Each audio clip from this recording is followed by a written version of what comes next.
Subhanallah, Subhanallah, Subhanallah, Subhanallah, Alhamdulillah. Bismillahirrahmanirrahim. Assalamualaikum warahmatullahi wabarakatuh.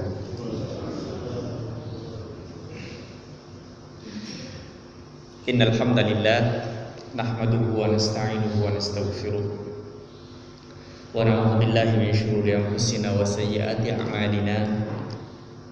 Man yahdihillahu fala mudilla lahu wa may yudlilhu falan tajida lahu waliyyan mursyida. Amma ba'du, qala rabbi shrah li sadri wa yassir li amri wahlul 'uqdatam min lisani yafqahu qawli. Rabbana zidna ilma warzuqna fahma. Allahumma anfa'na bima 'allamtana wa 'allimna ma yanfa'una wa na'udzu bika min ilmin la yanfa'u qulubin la yakhsha. Subhanaka la ilma lana illa ma 'allamtana innaka antal alimul hakim. Alhamdulillahirabbil alamin. Mari pada subuh yang penuh dengan berkah, penuh dengan limpahan kebaikan ini, kita bersyukur kepada Allah Subhanahu wa ta'ala, banyak-banyak memuji namanya, banyak-banyak mengagungkan segala kesifat baikannya, dan banyak-banyak mengistighfari atas banyaknya dosa dan silap kita semuanya. Semoga dengan zikir kita, dengan istighfar kita, menjadi sebab Allah Subhanahu wa ta'ala melimpahkan keberkahannya kepada kita semuanya. Amin amin ya rabbal alamin. Alhamdulillah, di subuh hari ini kita akan membahas perkara yang sebenarnya perkara ini sudah banyak dijelaskan oleh para guru kita, dituliskan, diisyaratkan dengan sangat jelas sekali di dalam Al-Quran, tapi kemudian banyak di antara kaum muslimin yang melalaikannya, sehingga kemudian bahasan ini terkadang tidak pernah, serasa tidak pernah didengar. Bahkan di bagian yang lain banyak yang takut. Kalau sudah dengar fitnah alam gaib, biasanya yang terbayang di kepalanya pocong, yang terbayang di kepalanya kuntilanak, yang menakutkan. Padahal alam gaib itu adalah bagian daripada keseimbangan kehidupan kita. Bapak-bapak, ibu-ibu yang dirahmati Allah Subhanahu wa ta'ala, saya ingin memulai dengan apa yang sudah saya sampaikan 2 hari yang lalu. Pada hari Jumat kemarin, alhamdulillah, saya juga diberikan kesempatan oleh Allah untuk berdiri di masjid ini untuk membacakan khutbah. Di dalam khutbah itu disampaikan bahwa yang paling mempengaruhi kehidupan manusia itu adalah hatinya. Kalau hati manusia itu baik, maka baiklah seluruh keadaannya. Tetapi kalau hatinya itu rusak, maka rusaklah seluruh keadaannya. Hati manusia itu, kata Al-Imam Ibnu Qayyim, dibagi menjadi 3. Yang pertama adalah hati yang sehat, yang kedua adalah hati yang sakit, yang ketiga adalah hati yang mati.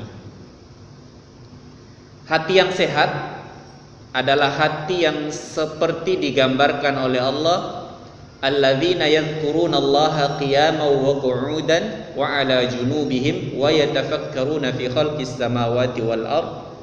Rabbana ma khalaqta hadza batila subhanaka faqina adzabannar. Orang yang hatinya sehat itu selama di dunia, kalau dia berdiri, dia zikir kepada Allah. Kalau dia duduk, dia zikir kepada Allah. Bahkan kalau dia berbaring, dia juga bisa zikir kepada Allah. Kalau berdiri mudah zikir, kalau duduk mudah zikir. Yang susah zikir itu kalau lagi berbaring. Ngapain berbaring itu? Tidur. Terkadang pekerjaan yang paling banyak di dalam tidur itu kan mimpi. Apa yang biasa datang di dalam mimpi, bahkan keluar dari mulut kita? Apakah zikir? Ataukah kita jangan-jangan meneriakkan sesuatu yang orang tersadar di samping kita, kemudian tadi ngomong apa tadi? Ada itu orang mimpi bisa baca Quran. Ada itu orang mimpi keluar dari mulutnya jelas Allahu Akbar, Subhanallah. Tapi ada juga orang mimpi dia merasa menyebutkan Allahu Akbar, tetapi yang kedengaran oleh orang yang di sampingnya cuman seperti orang yang gagu, tidak jelas. Orang yang sehat hatinya bahkan di dalam mimpinya pun jelas dia berzikir kepada Allah Subhanahu wa taala. Maka perbaiki tidurnya. Sebelum tidur laksanakan sunnah-sunnah Rasulullah, karena ternyata dalam berbaring kita kalau hatinya sehat itu juga akan mengingat Allah Subhanahu wa taala. Bahkan orang yang hatinya sehat itu digambarkan akan selamat dari semua fitnah setelah matinya. Allah Subhanahu wa taala berfirman, alladzina yadhkuruna yauma la yanfa'u malun wala banun illa man atallaha biqalbin salim. Akan datang suatu hari di mana harta dan anak keturunan itu tidak bermanfaat dari menolak azab Allah, kecuali orang yang datang kepada Allah dengan membawa hati yang sehat. Jadi nanti harta kemudian anak keturunan itu tidak ada gunanya untuk kemudian menolak azab Allah, kecuali kalau kita datang kepada Allah dengan membawa hati yang sehat. Punya harta banyak tidak bisa menolak azab. Punya anak yang banyak tidak bisa menolak azab Allah. Tetapi kalau kita datang kepada Allah membawa hati yang sehat, maka semua azab Allah itu akan ditolak oleh hati yang sehat. Di dalam kubur ada yang namanya azab kubur. Orang yang hatinya sehat, dia tidak akan kena azab kubur itu. Di padang mahsyar itu ada azab Allah. Ketika matahari didekatkan hanya 1 jengkal di atas kepala kita. Ada mahkamah, ada yaumul hisab, ada penyerahan kitab. Semua itu ada azabnya semua, ada fitnahnya semua. Orang yang hatinya sehat akan lewat. Saya selalu menggambarkan orang yang hatinya sehat, dimulai dari kematiannya sampai masuk surga semuanya formalitas saja. Jadi dia tidak sama sekali, digambarkan di dalam Al-Quran, bi ghairi hisab, seakan-akan tidak dihitung. Saya kasih contoh. Orang yang hatinya sehat seperti di dunia ini, misal ngurus SIM pakai jasa. Ngurus SIM pakai jasa.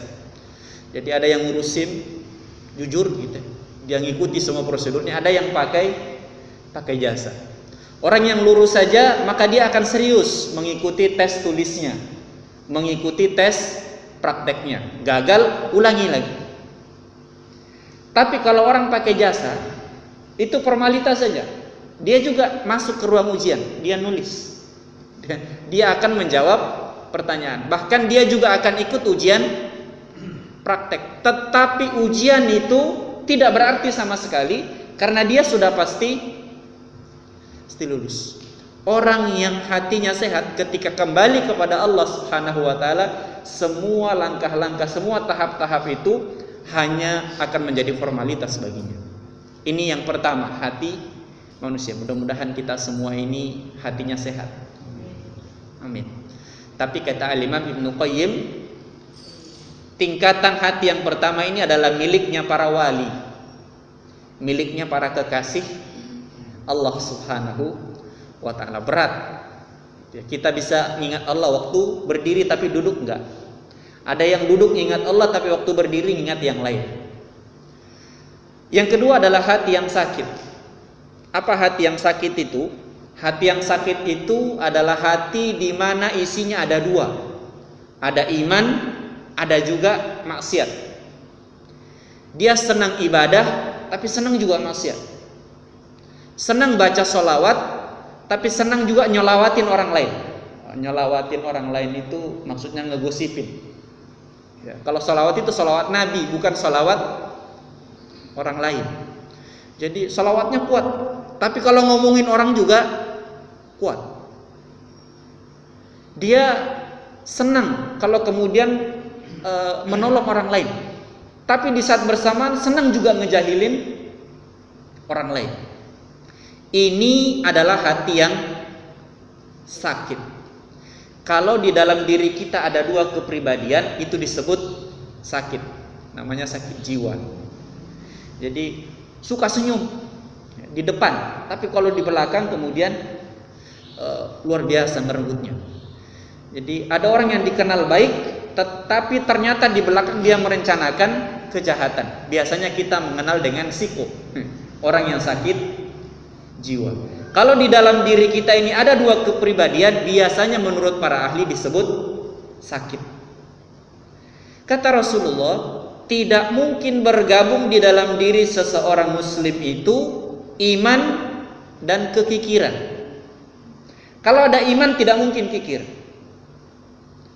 Kalau dia kikir, tidak mungkin ada iman di dalam dirinya.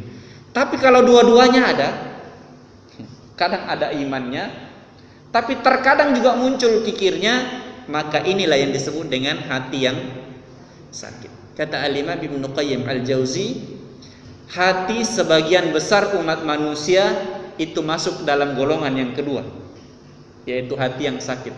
Rasanya di dalam ruangan ini kita termasuk ke dalam jenis hati yang sakit. Yang ketiga adalah hati yang mati. Apa jenis hati yang mati ini?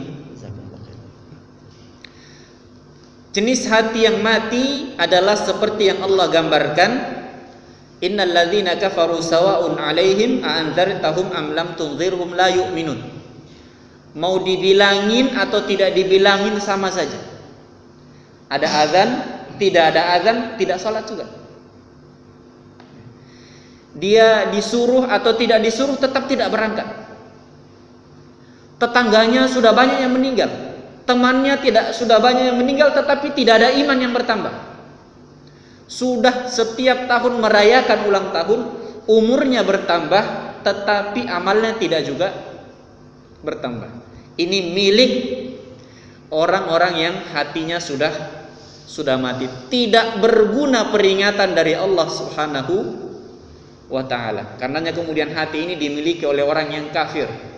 Allah mengatakan khatamallahu ala qulubihim. Allah mematikan hati-hati yang seperti ini. Kita berlindung kepada Allah Subhanahu wa ta'ala dari hati yang seperti ini. Hati yang pertama adalah milik para wali Allah. Manusia itu biasanya sekali-sekali berbuat kebaikan, sekali-sekali berbuat kejahatan. Sulit kemudian terus-menerus berbuat baik. Adakah orang yang terus-menerus berbuat baik? Ada. Itulah yang kita sebut dengan wali Allah. Di dalam hatinya selalu berzikir, selalu bersenandung, ma fi qalbi ghairullah. Ini biasanya menjadi statusnya anak muda. Anak muda biasanya di WA-nya, di Facebook-nya tulis status ma fi qalbi ghairullah. Tidak ada lagi di dalam hatiku kecuali Allah. Itu miliknya para wali. Kita juga sering mengucapkan kayak gitu, ma fi qalbi ghairullah, tapi di mulutnya aja. Sebenarnya di dalam hatinya ada si anu, ada si ini, ada si ini, ada juga harta dunia di dalam hatinya. Orang yang para wali inilah yang kalau sholat seperti Ali bin Abi Thalib. Inilah para wali kalau sholat kemudian tidak lagi mengingat apapun kecuali hanya mengingat Allah Subhanahu wa ta'ala. Kalau sholat masih ingat utang, masih ingat jemuran, masih ingat barang yang hilang, itu masih sholat orang yang hatinya sakit. Perkara hati yang sakit inilah yang kemudian menyebabkan fitnah alam gaib. Seandainya hati sebagian besar umat manusia ini sehat, maka tidak akan terjadi fitnah alam gaib. Biasa saja. Tapi gara-gara hati manusia ini sakit, maka kemudian alam gaib itu terasa kemudian sangat-sangat menakutkan. Atau kemudian bagi yang hatinya mati, maka kemudian tidak ada bedanya antara alam yang nyata dengan alam yang gaib. Karenanya kemudian ada yang berani mengatakan bahwa kita ini hidup harus merasakan kenikmatan, karena kalau sudah mati tidak ada lagi kehidupan setelahnya. Ini orang yang hatinya mati. Padahal dia kalau dijahati, dizolimi, dia punya niatan untuk membalas. Artinya segala perbuatan itu tidak bisa selesai hanya kalau kita sudah mati, pasti akan ada pembalasan. Itu sudah merupakan sunnatullah, sudah merupakan hal yang difahami bahkan oleh akal sehat manusia. Bagaimana kemudian ada yang berani mengatakan bahwa tidak mungkin ada hari kiamat? Makanya kemudian nikmati dunia ini dengan senikmat-nikmatnya. Itu hal yang tidak bisa masuk ke dalam akal kita. Ini sebagai sebuah pengantar untuk kemudian kita memahami fitnah alam gaib. Yang kedua, untuk kemudian memahami fitnah alam gaib ini adalah bahwa setelah Allah Subhanahu wa taala menciptakan alam semesta ini, Allah kemudian menciptakan yang disebut dengan mizan. Apa itu mizan? Keseimbangan. Ketika Allah Subhanahu wa taala menciptakan Adam, maka Allah menciptakan keseimbangannya dengan diciptakan ibunda Hawa. Kita tidak bisa kemudian membayangkan bagaimana kemudian kalau Adam semua, tidak ada Hawa. Itu sepi dunia ini. Ya, kalau hanya Adam semua, kalau hanya laki-laki semua, tidak ada perempuan, maka tidak ada keseimbangan. Karenanya kemudian kenapa agama ini kemudian mensyariatkan pernikahan?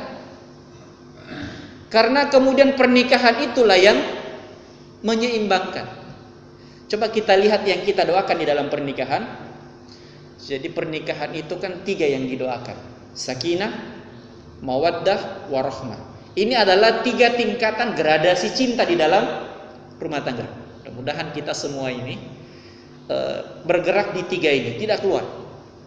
Sakinah itu adalah cinta karena sesuatu yang dilihat oleh mata. Kita ini cinta pasangan kita karena mungkin tampan, karena mungkin kaya, karena mungkin sifatnya baik, bisa dilihat. Itu namanya sakinah. Sakinah itu artinya mandek, berhenti. Begitu dia lihat kecantikan, ketampanan, bagus akhlaknya atau kekayaannya, langsung mandek. Semua wanita yang lain jelek di matanya, kecuali yang satu itu. Semua laki-laki tidak ada yang tampan kecuali yang di sampingnya. Itulah yang disebut dengan sakinah, mandek, yang lain jelek semuanya. Tapi ingat, penyebabnya adalah sesuatu yang terlihat, tampan, cantik, bagus akhlaknya. Begitu yang dia lihat itu ternyata berbeda atau sudah hilang, cantiknya pelan-pelan pudar, tampannya pelan-pelan pudar, akhlaknya ternyata yang terlihat saja, di belakangnya ternyata lebih banyak akhlak buruknya. Sakinah itu bisa bubar. Sakinah itu bisa bubar. Awalnya yang cantik hanya istrinya, yang tampan hanya istrinya, istri orang lain semuanya jelek. Tapi begitu sakinah hilang, kebalikannya, semua istri tetangga cantik semuanya, hanya satu yang jelek, yaitu istrinya sendiri. Sering begitu ya, kalau marah seluruh kebaikan orang lain disebut, yang jelek hanya suaminya saja. Kalau kemudian marah, yang jelek hanya istrinya sendiri ya. Yang lain baik semuanya. Coba seperti istrinya si anu, istrinya si anu. Ini pertanda sakinah sudah hilang. Kalau sakinah sudah mulai hilang, maka naik ke mawaddah. Mawaddah itu adalah perasaan tetap, mengingat kembali kebaikan-kebaikan semasa di sakinah itu. Walaupun dia jelek, dia yang masakin saya. Walaupun jelek, dia yang dulu menolong saya, di mana orang lain tidak ada yang mau menolong saya. Perhatikan mawaddah Rasulullah. Ketika Rasul itu kan senantiasa menyebut Khadijah, padahal ada Aisyah di samping. Aisyah kemudian bilang begini sama Rasul, ya Rasul, apa nggak ada wanita lain di dunia ini kecuali Khadijah? Setiap saat nyebut namanya Khadijah, padahal orangnya sudah nggak ada. Kalau orangnya masih ada namanya Sakinah, tapi kalau nyebut orangnya baik tapi orangnya nggak ada, itu disebut dengan Mawaddah, disebut dengan Mawaddah. Maka Rasul kemudian bilang, bagaimana aku tidak cinta kepadanya? Dialah yang kemudian berkorban kepadaku di saat orang lain kemudian menahan dirinya. Dia percaya kepadaku di saat semua orang lain kemudian ingkar. Dia memberikan hartanya semuanya kepadaku di saat orang lain kemudian menahan hartanya. Maka kalau kemudian kita mampu mengingat kebaikan pasangan kita, dia marah tapi yang dia ingat adalah kebaikan. Ya, tidak apa-apa dia marah, tetapi dia pula yang akan memberikan kasih sayang kepadaku. Itu berarti sudah hadir mawaddah. Begitu juga dengan warahmah. Warahmah itu adalah tingkatan cinta yang paling tinggi, cintanya Allah kepada hambanya. Bagaimana cintanya Allah kepada hambanya? Mau taat atau tidak taat tetap dikasih rezeki. Kenapa Nabi Nuh alaihissalam tidak menceraikan istrinya, padahal istrinya kafir? Karena cintanya sudah sampai kepada rahmah. Kita juga pengen seperti itu. Apapun pasangan kita, apapun keadaan anak-anak kita, kita ini sudah cintanya sudah sampai kepada rahmah. Nah, inilah yang kemudian yang disebut dengan keseimbangan. Ketika keseimbangan itu hadir, maka nikmat hidup ini. Nikmat hidup ini. Di antara jenis keseimbangan di dalam dunia ini ada yang disebut dengan alam yang nyata dan alam yang gaib. Kalau kita hanya faham alam yang nyata, tidak faham alam yang gaib, maka jalannya pincang. Begitu juga orang yang kemudian terlalu banyak mendalami ilmu gaib, itu lama-lama kemudian akan menjadi gila. Maka kita harus seimbang. Saya kira kita sudah banyak ilmu yang nyata. Alimul syahadah, ilmu yang nyata itu sudah banyak kita fahami. Sekolah kita itu semuanya sekolah alam nyata. Seluruh fakultas, gak ada fakultas alam gaib. Gak ada. Seluruh universitas, seluruh SD, SMP, SMA, jurusannya adalah jurusan alam nyata. Belum pernah dipikirkan jurusan alam gaib. Inilah yang kemudian membuat kehidupan kenapa serasa tidak seimbang. Gitu ya, serasa tidak seimbang. Maka inilah kemudian urgensi kenapa kita membahas fitnah alam gaib. Fitnah itu artinya yang menjauhkan dari Allah. Namanya fitnah. Jadi jangan sembarang mengatakan fitnah. Fitnah itu adalah keadaan di mana orang itu kemudian jauh dari Allah. Kalau kita ini kemudian bermaksiat, itu namanya kena fitnah. Ada COVID-19 tapi tidak ingat Allah, itu namanya fitnah COVID-19. Ada orang kemudian melihat orang yang cantik tapi kemudian tidak mengatakan subhanallah, itu namanya kena fitnah. Ada wanita melihat laki-laki yang tampan kemudian tidak menyebut nama Allah, justru menyebut ketampanannya, mengagumi ketampanannya tanpa menyebut Allah Subhanahu wa taala, itu namanya kena fitnah. Demikian juga ketika kita salah kaprah terhadap alam gaib ini, maka ini yang disebut dengan fitnah alam gaib. Ketika alam gaib itu tidak kemudian menyampaikan kita kepada Allah, tidak membuat kita dekat kepada Allah Subhanahu wa taala, inilah yang kemudian disebut dengan fitnah. Hari ini serasa alam gaib itu semuanya fitnah semuanya. Serasanya semuanya fitnah semua, bakar dupa, bakar menyan, ya. Memberikan sesajen, seakan-akan yang sifatnya gaib itu adalah fitnah semua. Karena itu kita lihat menjauhkan dari Allah Subhanahu wa taala. Ini semua terjadi mungkin karena tidak ada sekolah yang jurusannya alam gaib. Yang bisa alam gaib semuanya negatif semuanya, dukun, paranormal, orang pintar, itu semuanya adalah hal-hal yang negatif, sehingga kemudian alam gaib ini menjadi fitnah bagi kita. Pada kesempatan ini saya ingin sedikit menampilkan bagaimana Allah Subhanahu wa taala menjelaskan tentang alam gaib ini dan penyebabnya. Bapak-bapak, ibu-ibu yang dirahmati Allah Subhanahu wa taala,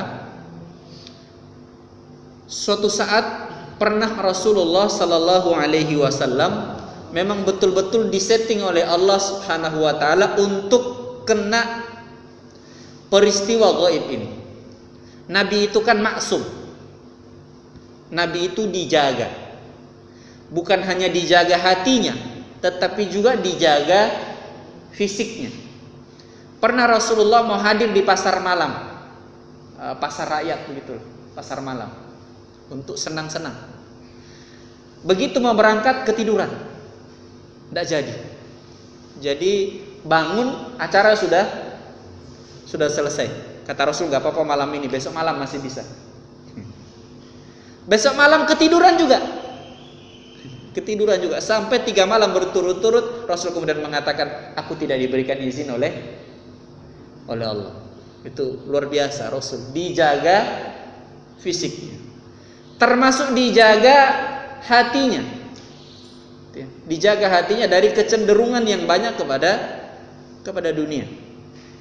Di antara yang dijaga oleh Allah Subhanahu wa taala adalah fitnah-fitnah gaib ini.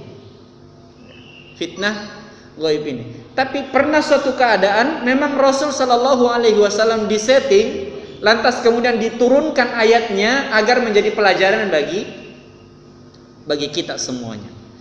Di antara cara orang kafir Quraisy untuk membunuh Rasulullah adalah dengan cara gaib, yaitu sihir. Sihir itu ada beberapa. Kalau berkaitan dengan harta namanya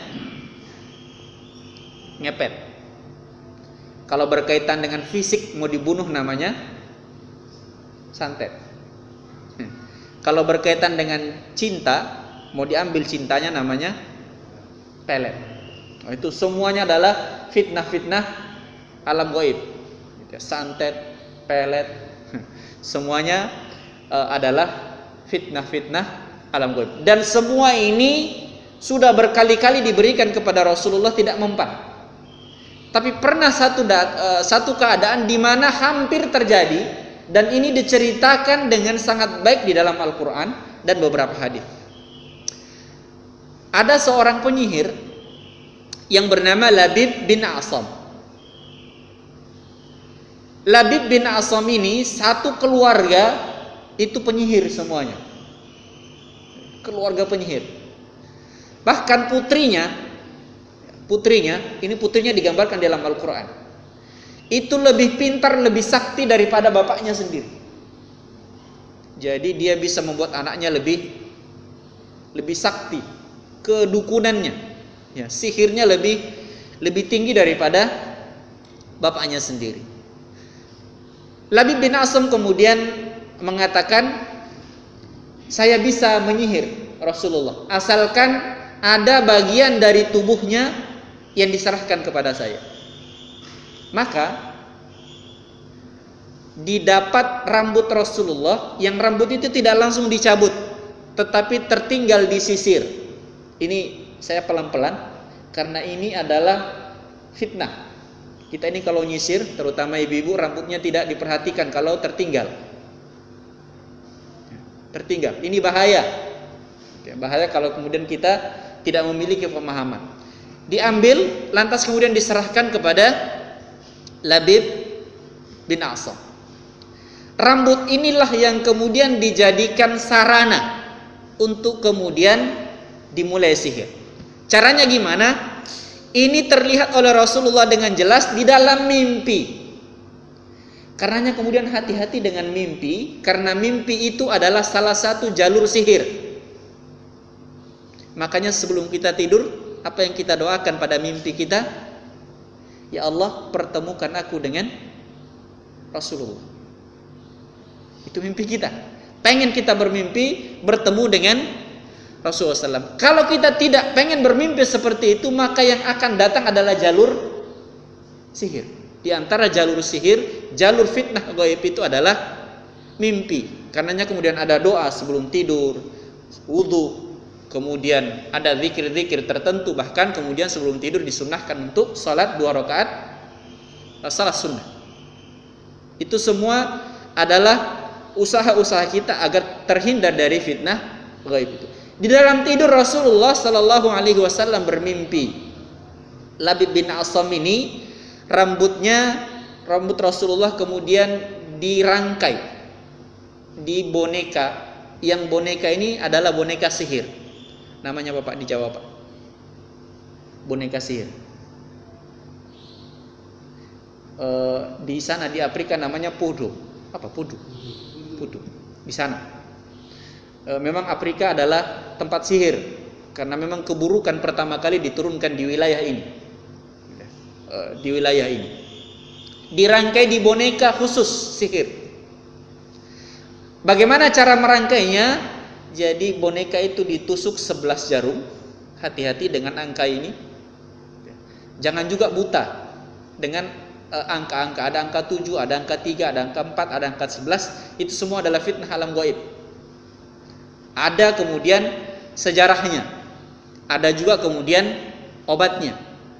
Jangan sampai kemudian kita mengatakan mitos semuanya. Ya, belajar agar kemudian kita terhindar dari fitnah itu.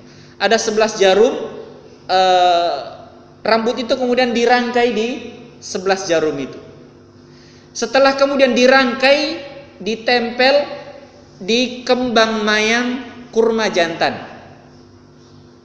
Kembang mayang kurma jantan. Setelah kemudian dirangkai, diikat di kembang mayang kurma jantan, diikat di batu besar, lantas ditenggelamkan ke dalam sumur yang sudah jarang dipakai atau bahkan tidak pernah dipakai. Karenanya kemudian di dalam agama kita ini, sumur kalau sudah tidak dipakai disunahkan untuk tutup. Kenapa? Itu semua adalah jalur sihir.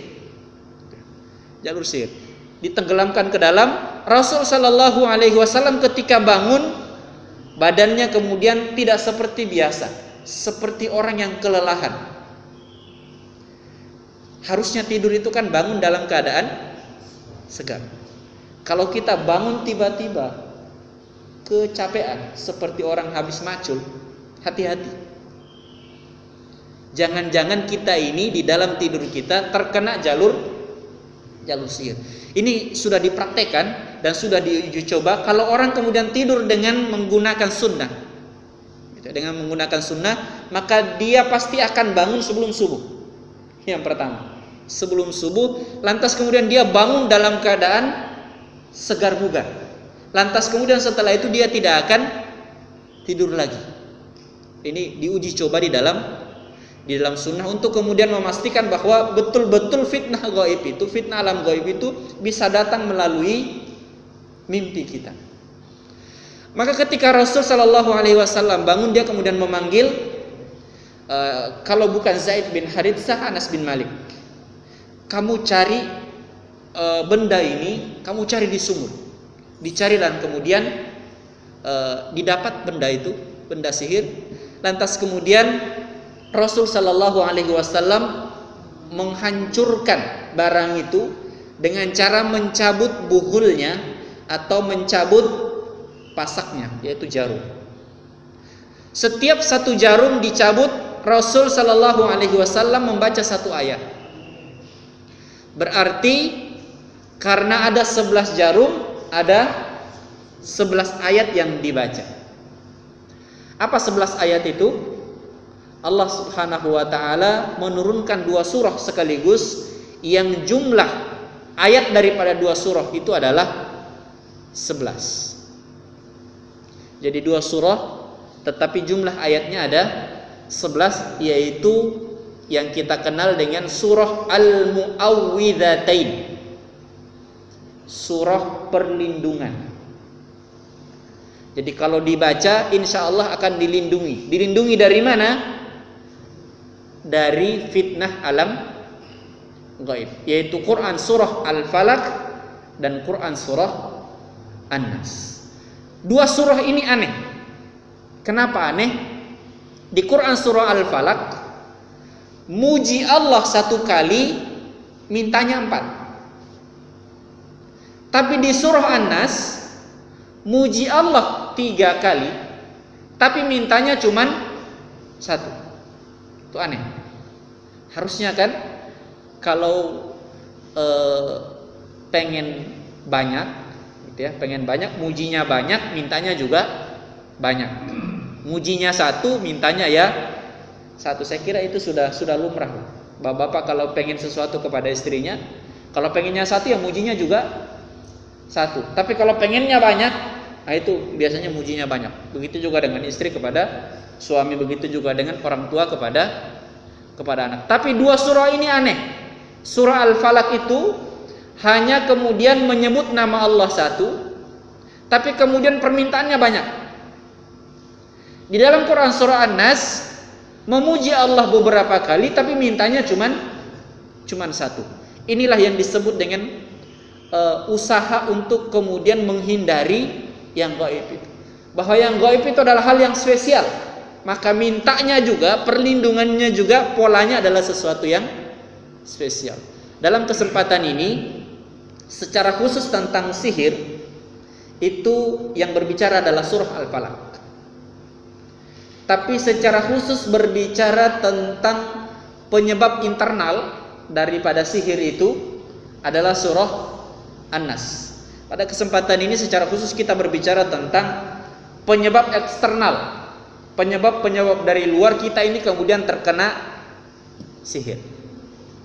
Bapak Ibu yang dirahmati Allah Subhanahu wa taala, Al-Qur'an surah Al-Falaq jumlah ayatnya 5, sementara Quran surah An-Nas jumlah ayatnya 6. Maka kemudian kalau digabung jumlahnya 11. Kalau dibaca digandengkan, jangan dibaca salah satu. Kalau dibaca salah satunya ya kurang mujarab. Dibaca dua-duanya karena angka 11 itu adalah angka pelepas daripada sihir, sebagaimana angka 7 itu adalah angka ditetapkan di dalam kebaikan. Kalau membaca seperti biasa 1 atau 3 kali itu adalah hal yang biasa, sunnah. Tapi kalau ingin ditetapkan di dalam kebaikan dibaca sampai 7 kali. Coba lihat salawat dibacanya 7. Kalau 1 sampai 3 itu harian saja. Tapi kalau pengen ditetapkan dibacanya sampai 7. Tapi kemudian kalau dibaca sampai 11 itu kode-kode khusus. Kode-kode khusus. Allah Subhanahu wa taala berfirman, "Qul a'udzu birabbil falaq min syarri ma khalaq wa min syarri ghasiqin idza waqab wa min syarri an-naffatsati fil 'uqad wa min syarri hasidin idza hasad." Apa nama Allah yang disebutkan? Birabbil falaq. Ini hanya 1. Mintanya apa?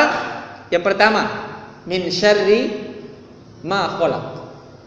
Yang kedua adalah wa min syarri ghasiqin idza waqab. Yang ketiga, wa min syarrin naffatsati fil 'uqad. Yang keempat, wa min syarri hasidin idza hasad.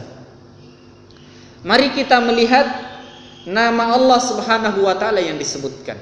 Qul, katakanlah wahai Muhammad, ini adalah perintah yang secara simbolik diberikan kepada Nabi Muhammad, tetapi sebenarnya berlaku untuk siapa saja. Artinya kita semua wajib membaca ini. A'udzu itu seperti ini bapak-bapak dan ibu-ibu. Bahasa Indonesianya berlindung. Tetapi bukan berlindung seperti kemudian ada panas kita masuk ke dalam rumah, tidak seperti itu. A'udzu itu seperti seorang anak kecil yang dibawa oleh ibunya ke satu tempat, lantas karena satu keadaan tiba-tiba mereka berpisah. Maka sang anak kemudian mencari ke sana kemari di mana ibunya.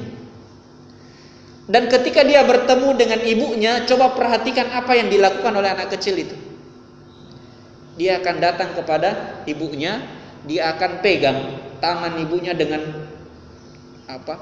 bahkan kemudian seakan-akan tangannya kemudian berkeringat, bahkan kemudian dia peluk ibunya, dia kemudian akan menangis. Kalau nggak menangis dia akan tersengguk, dia akan peluk ibunya. Inilah yang disebut dengan a'udzu. Kalau kemudian kita ini menyadari bahwa alam gaib itu mampu menjauhkan kita dari Allah, maka katakan a'udzu, seakan-akan seperti bayi yang memegang tangan ibunya, memeluk ibunya, menangis di dalam pelukan ibunya. Itu yang disebut dengan a'udzu. Bahasa Indonesianya singkat, berlindung. Tetapi bukan kemudian hanya duduk di bawah rumah itu dari panasnya, bukan. Tapi kemudian dekati Allah Subhanahu wa taala, pegang tangannya, peluk dia. Kiai saya sampai kemudian mengatakan, kalau engkau sujud, pegang sarungnya Allah itu. Pegang sarungnya Allah. Jangan kamu bangun sampai kemudian Allah mengatakan, sudah bangun, saya sudah penuhi keinginanmu. Ini yang disebut dengan a'udzu. Jadi kalau membaca a'udzu itu kita seakan-akan harus merasakan kedekatan yang begitu dekat dengan Allah Subhanahu wa taala. Bagaimana caranya kemudian kita membangun kedekatan adalah dengan menyadari siapa Allah itu. Dengan memberikan gelar bi Rabbil Falak. Apa Rabbil Falak itu? Rabb Tuhan. Falak dikatakan di sini adalah waktu subuh. Tetapi subuh itu kan bahasa Arab juga. Kenapa Allah tidak mengatakan bi Rabbis Subh? Bi Rabbis Subh. Kenapa kemudian dikatakan bi Rabbil Falak? Karena falak ini makna aslinya bukan subuh seperti sekarang ini.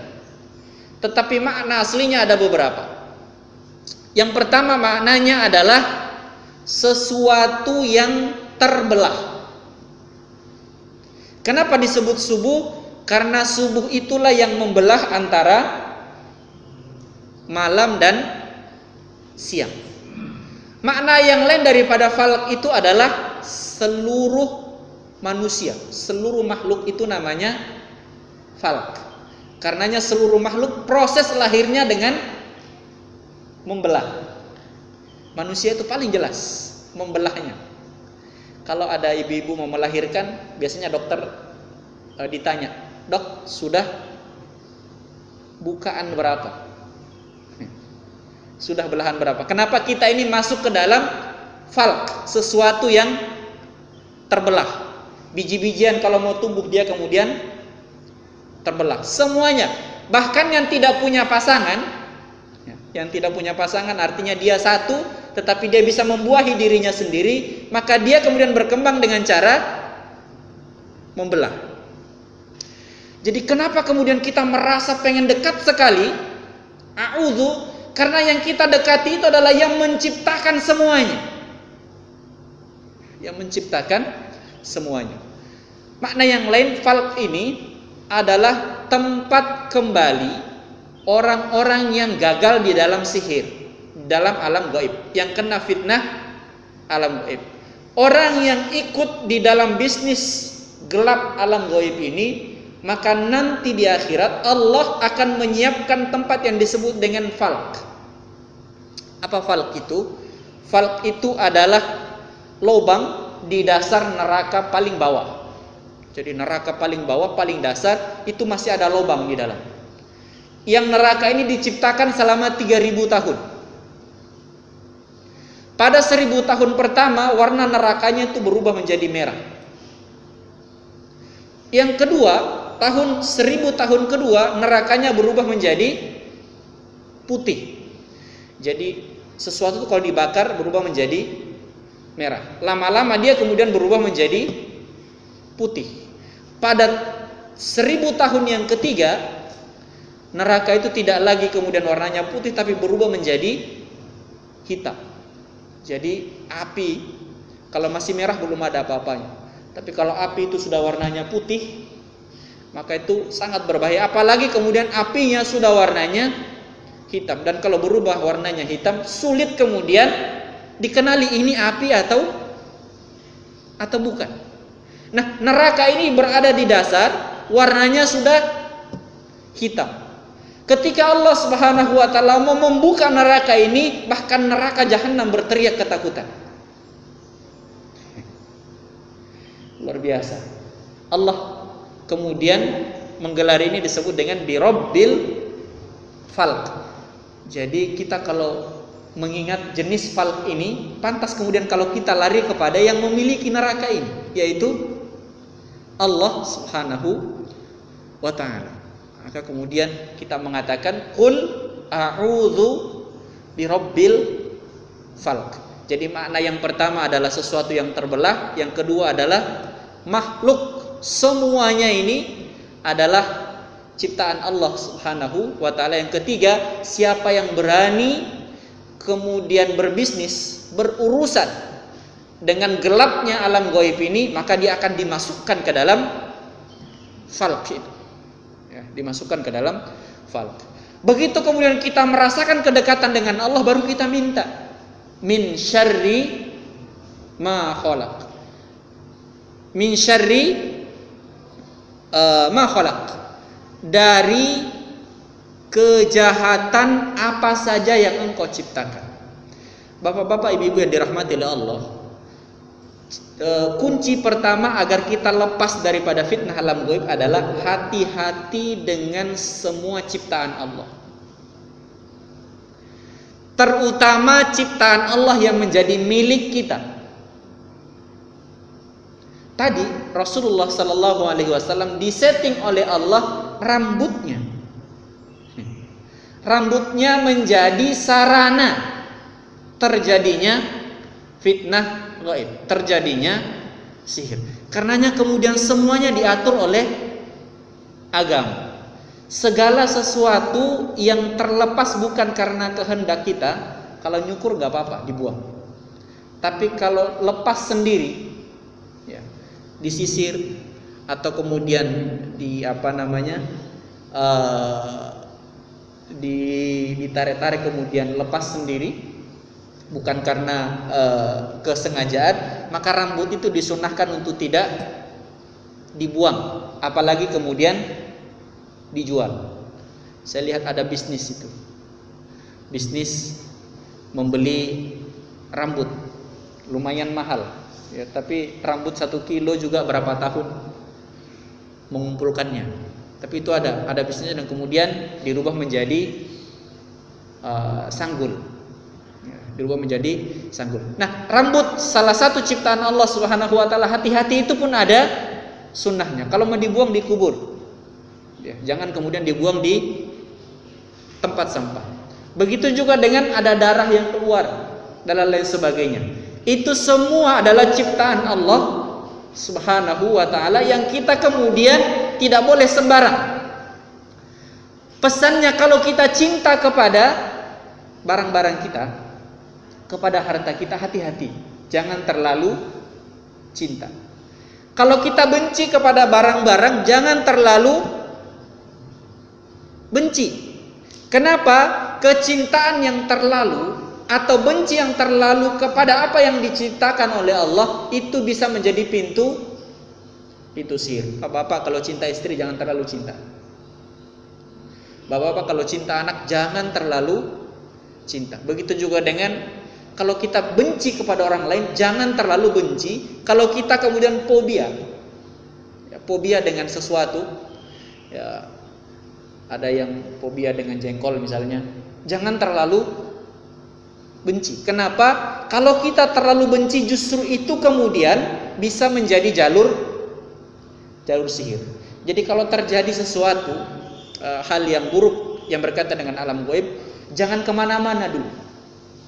Lihat pada apa yang kita miliki. Adakah sesuatu yang sangat kita cintai? Coba lihat barang-barang gaib itu. Hari ini yang kemudian difitnah menjadi barang gaib, misalnya keris. Keris itu awalnya adalah bukan diciptakan untuk alam gaib, tapi karena sangat disayangnya, maka kemudian dia bisa menjadi jalur sihir. Begitu juga dengan sesuatu yang sangat-sangat dibenci, kegelapan. Gelap itu kan dibenci. Jangan juga terlalu benci, terlalu takut dengan gelap. Kenapa? Begitu gelap itulah yang menjadi sarana terjadinya sihir. Jadi biasa-biasa saja dengan ciptaan Allah. Yang pertama permintaan kita min syarri ma khalaq. seluruh ciptaan Allah ini bisa menjadi sarana terjadinya fitnah alam gaib. Yang kedua adalah wa min syarri ghasiqin idza waqab. Dari kejahatan malam apabila gelapnya itu memancing terjadinya kejahatan. Bapak-bapak, ibu-ibu, perlu diketahui bahwa malam itu tidak semuanya jelek. Ada malam yang justru sangat baik, ada malam yang justru sangat jahat. Kapan malam itu sangat baik? Allah berfirman, ya ayyuhal muzammil qumil laila illa qalila nisfahu aw inqus minhu qalila. Wahai orang-orang yang berselimut, bangunlah. Bangunlah. Qumil laila illa qalila. Bangunlah untuk salat malam walaupun sedikit. Walaupun sedikit. Kapan itu kita disuruh bangun? Nisfahu aw inqus. Nisfah tengahnya atau sepertiganya. Jadi dimulai dari tengah malam sampai subuh itu adalah malam yang baik. Itu malam yang baik. Jarang orang berniat jahat di waktu ini. Jarang orang yang berniat jahat di waktu ini. Kapan kemudian malam itu kemudian berubah menjadi yang buruk?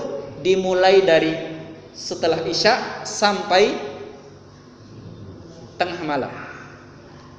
Maka sunnah di dalam agama ini kalau habis Isya jangan terima tamu. Kalau mau bertamu jangan habis Isya. Terus habis Isya ngapain? Rasul tidur habis Isya agar kemudian bisa bangun di waktu malam yang paling baik. Kita ini kebalikannya. Di waktu malam paling jahat keluar. Begitu paling baik tidur. Pantas kemudian mudah sekali kena fitnah alam gaib. Harusnya dibalik. Kalau kemudian waktu itu jahat kita tidur. Begitu kemudian baik kita bangun. Inilah yang kita minta kepada Allah, wa min syarri ghasiqin idza waqab. Wahai Tuhan pemilik alam semesta ini, lindungi kami dari malam, terutama malam-malam yang membawa kejahatan. Jadi susunannya segala sesuatu bisa jadi bahan sihir. Kapan waktunya? Malam hari. Semua penyihir itu bekerjanya di malam hari. Yang ketiga adalah wa min syarrin naffatsati fil uqad. Dari kejahatan tukang tiup. Naffatsat itu tukang tiup yang meniup di uqad ini. Rangkaian ikatan. Uqad itu di dalam sejarah Rasulullah tadi yaitu rambut yang diikat di 11 jarum, lantas kemudian ditempel di kembang mayang kurma jantan. Itu namanya uqad. Kalau niup teh nggak apa-apa. Kalau niup air yang niup ubun anak-anak nggak apa-apa. Tapi kalau meniup di rangkaian sesuatu itu bahaya. Meniup itu ada ilmunya. Ya, meniup itu ada ilmunya. Di antara ilmu yang sangat berbahaya adalah meniupnya para sihir. Nanti kalau ada waktu coba belajar ruqyah. Nanti di ruqyah itu kita akan belajar bagaimana meniup yang baik. Karena kalau kita tidak belajar meniup yang baik, nanti tiupan kita ini adalah tiupan yang jahat. Ya, tiupan yang jahat. Maka nafas itu diatur. Ya, nafas itu diatur. Kalau minum itu jangan bernafas di dalam gelas. Terus gimana? Ya kalau mau masukkan minuman ke dalam mulut kita jangan penuh. Jangan penuh sepertiganya atau kemudian sisakan sepertiganya agar nafas tidak keluar. Kenapa? Di dalam nafas kita ini ada yang disebut dengan nafasat. Ya, nafasat. Kalau kita bernafas pelan nggak apa-apa. Kalau kita kemudian bernafas agak keras karena kemudian ada tekanan itu juga nggak apa-apa. Tapi kalau di antara keduanya tidak pelan, tapi tidak cepat juga. Ini yang disebut dengan nafasat. Saya secara khusus belajar kepada ahlinya bagaimana meniup. Jadi dukun kalau meniup caranya gimana? Ternyata ada ilmunya, Pak. Ilmu itu yang disebut dengan nafasat. Siapa yang suka memakai barang-barang sihir, nafasat. Siapa yang suka membacanya di malam hari, nafasat. Siapa yang datang kepada nafasat ini, kita kemudian memberikan perlindungan pada ayat yang kelima. Wa min syarri hasidin idza hasad. Dari kejahatan orang yang iri, yang dia kemudian berusaha melaksanakan irinya. Iri nggak apa-apa, Pak, tapi jangan dikasih keluar. Ada orang kaya pengen juga kaya, ada orang pengen baju bagus pengen juga, nggak apa-apa, tetapi jangan dikeluarin. Kalau dikeluarin biasanya itu datang kepada dukun. Maka coba lihat urutannya dari atas, bahwa alam gaib ini fitnahnya yang pertama di semua ciptaan Allah. Kapan kemudian dipakai? Di malam hari. Siapa yang pakai? Nafasat. Kita menyebutnya tukang sihir. Kenapa itu kemudian terjadi? Karena di dunia ini banyak orang yang kemudian mau melaksanakan irinya. Jadi di dalam hati gak kuat ditahan, lantas kemudian dia keluarkan dengan cara mendatangi tukang sihir. Tukang sihir kemudian melaksanakannya di malam hari dengan cara apa? Mengambil sesuatu yang paling kita senangi, yang sangat terlalu kita senangi, atau sangat terlalu kita benci. Maka perkara ini adalah perkara yang sebenarnya sudah dijelaskan di dalam agama kita ini, tetapi kita harus sadar bahwa kita jarang kemudian berhati-hati. Padahal mereka ada di sekitar kita. Rasul Shallallahu Alaihi Wasallam walaupun maksum, tetapi kemudian diberikan disetting oleh Allah Subhanahu Wa Taala untuk kena sihir, agar kemudian menjadi pelajaran kepada kita semuanya. Menjadi pelajaran bagi kita semuanya. Yang terbaru kemarin dari seorang kawan, bahwa ada imam masjid kena sihir, Pak. Imam sholat rawatib kena sihir. Jadi yang dekat-dekat saja dengan Allah, bahkan paling depan dia, paling depan aja itu bisa kena sihir, dan sihirnya luar biasa. Kenapa? Tidak hati-hati. Bukan hanya kepada sihirnya, bahkan kemudian yang iri kepadanya itu juga berbahaya. Dia juga mungkin imam, tetapi kemudian dia punya barang yang sangat dia cintai. Dia juga punya fobia yang kemudian dia sangat benci. Dia kemudian tidak berhati-hati kepada waktu malam. Waktu malam. Maka kemudian membacanya di pagi hari, membacanya di sore hari. Surah Al-Falaq dan surah An-Nas ini adalah perlindungan pertama, P3K. Perlindungan dan pertolongan pertama agar kemudian kita ini terlepas dari sihir. Yang kedua, jangan menjadi penyebab iri. Kalau pakai baju yang secara umum, jangan sampai kemudian kita pakai baju yang berbeda, ada orang iri. Orang itu kemudian tidak kuat menahan irinya, dia datang kepada dukun.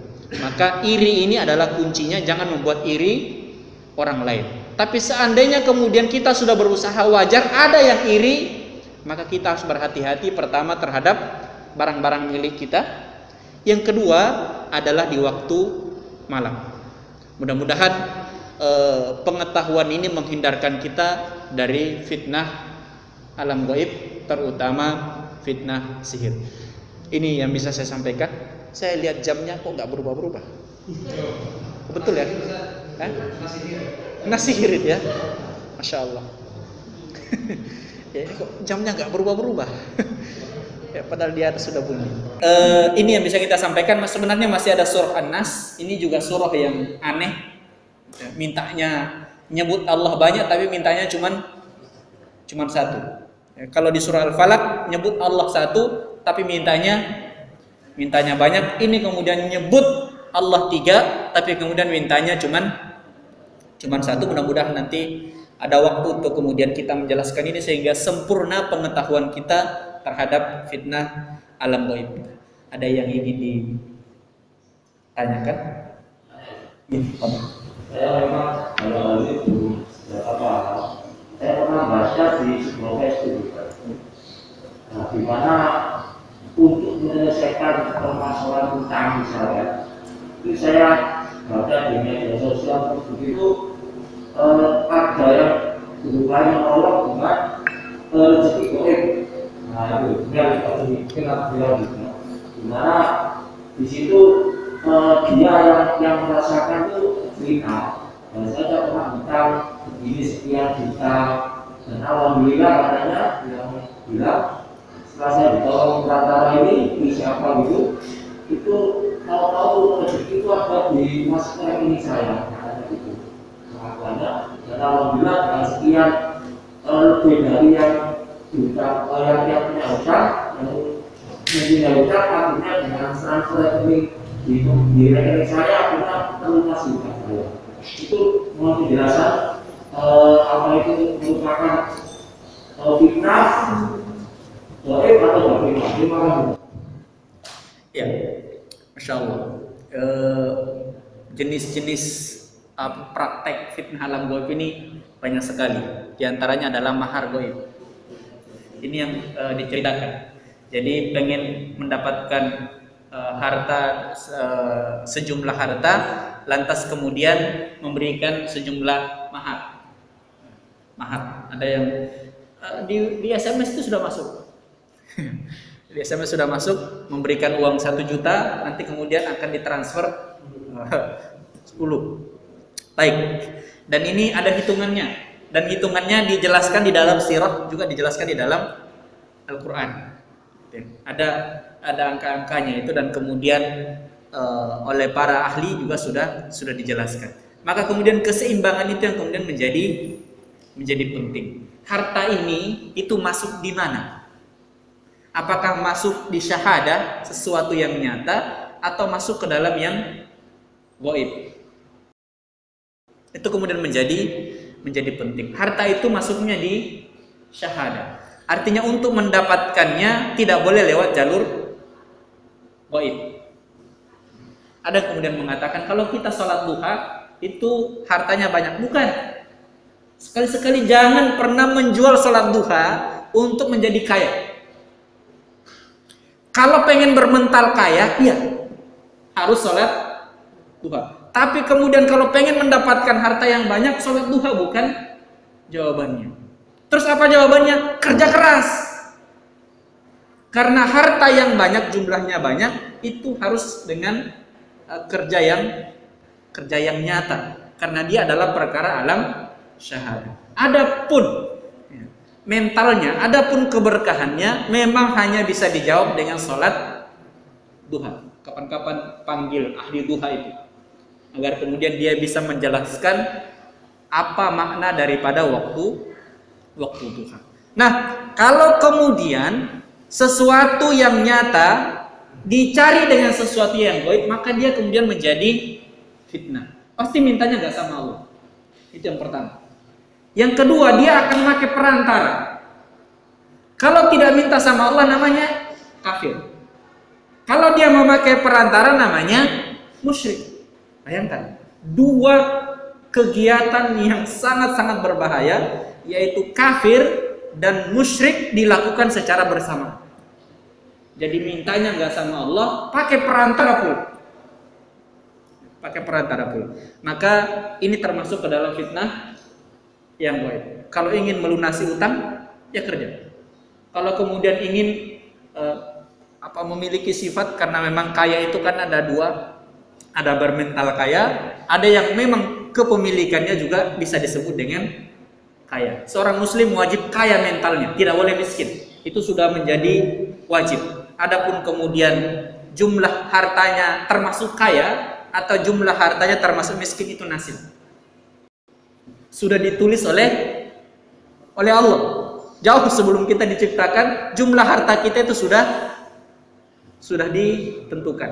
Dan apa yang mau kita lakukan terhadap harta itu juga sudah ada ilmunya di dalam agama kita. Maka hal-hal yang seperti ini kita harus berhati-hati. Allahu ta'ala a'lam wa a'lam bis-shawab.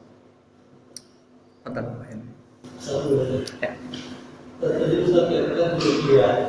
Ruqyah itu banyak orang awam yang terutama saya sendiri itu kan mendengar ruqyah sama perdukunan gitu. Itu kadang-kadang beda-beda tipis. Nah ini ruqyah yang menurut saya Islam itu yang seperti apa? Kadang-kadang kita melihat ruqyah ada yang pakai kembang misalnya biarnya ruqyah. Nah ini ruqyah yang secara Islam memang itu memang digunakan ada ya, boleh diperbolehkan. Itu yang seperti apa?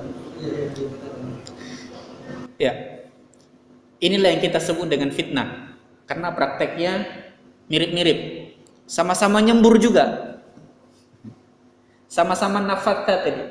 Satu tidak meniup di apa namanya, di bukhul atau di pola, satu kemudian betul-betul ada polanya.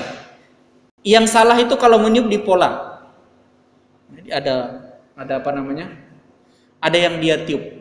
Sementara di dalam ruqyah niup juga sama, Pak, tiupannya, Pak. Saya sudah belajar ini. Jadi niupnya dukun sama niupnya ahli ruqyah itu sama caranya. Tapi yang ditiup beda. Ya. Yang ditiup beda. Rasul Shallallahu Alaihi Wasallam mengatakan berobatlah dengan 3 perkara. Yang pertama bekam. Ini bekam ini juga ada ikhtilaf. Bekam yang seperti apa? Seperti apa? Maka ada 2 jenis bekam yang dibolehkan, ada yang tidak boleh. Itu silakan dipelajari yang bekam. Kalau bisa setiap rutin, setiap bulan bekam. Ini yang pertama. Yang kedua itu dengan cara minum madu. Jadi berobatlah dengan madu, karena di dalam madu itu ada 1000 kesembuhan. Ya, al-fashifa. Jadi madu itu ada banyak sekali sembuhan. Hati-hati madunya asli. Madunya nggak usah yang asli. Ini guyonan aja. Ya. Jadi jangan madu asli. Bahaya kalau madu asli. Madu yang biasa saja. Yang biasa yang kemudian dilihat. Itu madu yang asli, bukan obat itu. Kemudian yang ketiga, jadi yang pertama adalah bekam, yang kedua adalah madu, yang ketiga adalah ruqyah. Apa itu ruqyah? Ruqyah pada awalnya adalah zikir yang dibaca secara mandiri. Jadi kalau baca zikir pagi, entah pakai maksurat atau pakai rotiban itu ya. Rotib al-haddad, ada rotib, banyak rotib itu. Di Muhammadiyah atau di yang lain namanya maksurat, tapi di NU namanya rotib. Tidak apa-apa, semuanya adalah wirid.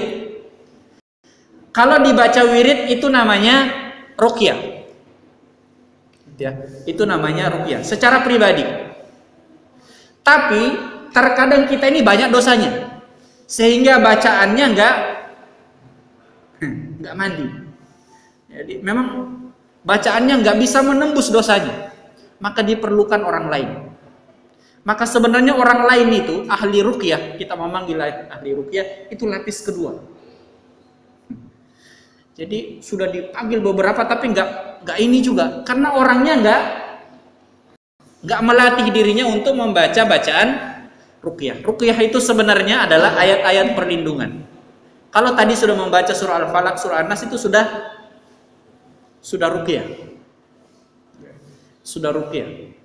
Memang ada cara-caranya, tetapi membacanya secara biasa di pagi hari dan di sore hari itu sudah bacaan ruqyah, dan itu adalah sunnah. Dan itu adalah sunnah. Saya lihat di mana-mana ini sudah ini. Jadi dibaca di maghrib biasanya, kemudian dibaca di subuh hari. Dimanapun itu, apapun organisasinya, saya lihat dibaca semuanya, dan itu adalah ruqyah. Adapun dilembagakan bahwa ini adalah ahli ruqyah, itu tambahan saja. Tapi seluruh kaum muslimin wajib bisa meruqyah dirinya sendiri. Dengan cara apa? Dengan cara yang diajarkan oleh agama ini. Saya kira sudah hafal semuanya. Al-Fatihah, awal surah Al-Baqarah, ayat kursi, akhir daripada surah Ali Imran, kemudian akhir dari surah, kemudian 3 Qul. Itu yang umum. Jadi penyakitnya penyakit biasa. Kalau sudah penyakitnya khusus, ya ayatnya ayat khusus. Intinya ruqyah itu adalah bagian daripada agama kita. Bedanya apa? Tadi, kalau dia pakai pola pasti sihir. Jadi kalau harus caranya begini, itu pasti sihir. Tapi kemudian kalau tidak memakai pola, maka itu pasti adalah bagian daripada agama kita. Adapun memakai bunga, memakai habbatus sauda, ada yang memakai perantara madu, kurma, ada yang kemudian memakai perantara air, karena memang diisyaratkan di dalam agama kita ini. Memang ada benda-benda yang secara khusus dibenci oleh setan. Secara khusus sangat dibenci oleh setan. Habbatus sauda itu dibenci. Sejarahnya panjang sekali. Habbatus sauda itu punya sejarah peperangan yang panjang dengan setan. Yang kedua, madu, kurma.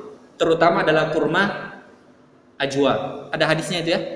Siapa yang makan kurma di pagi hari 7 biji, maka dia dilepaskan dari fitnah alam gaib. Dia akan dijaga oleh Allah.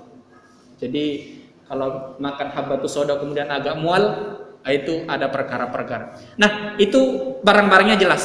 Tidak memakai pola, nggak minum juga nggak apa-apa. Tidak makan habbatus sauda juga tidak apa-apa. Yang penting ruqyahnya dibaca. Saya kira begitu. Wallahu ta'ala a'lam wa a'lam bissawab. Cukup nih. Sudah jam 6. Belum. Sudah kelewatan.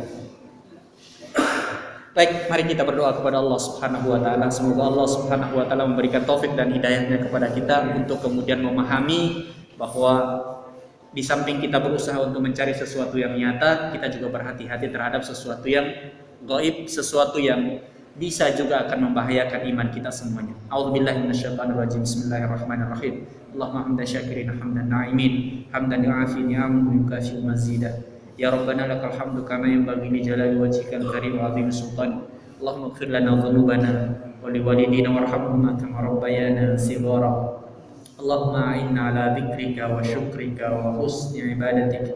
Allahumma inna na'udzubika min syarri ma khalaq. Allahumma inna na'udzubika min syarri ma khalaq. Allahumma inna na'udzubika min syarri ma khalaq. Rabbana taqabbal minna innaka antas samiul alim wa tub 'alaina ya maulana innaka antat tawwabur rahim. Allahumma ahsin aqibatana fi umuri kulliha wa ajirna min khizyi dunya wa adzabil akhirah. Allahumma inna na'udzubika minal jununi wal juzam. Allahumma inna na'udzubika minal baras. Allahumma inna na'udzubika min sayyi'il asqam bi rahmatika ya arhamar rahimin. Rabbana atina fid dunya hasanah wa fil akhirati hasanah wa qina adzabannar. Wa sallallahu ala nabiyyina Muhammadin wa alihi wa sahbihi wa sallim. Walhamdulillahi rabbil alamin. Subhanakallahumma rabbana bihamdik nasyhadu an la ilaha illa anta nastaghfiruka wa natubu ilaik. Alafu minkum assalamu alaikum warahmatullahi wabarakatuh.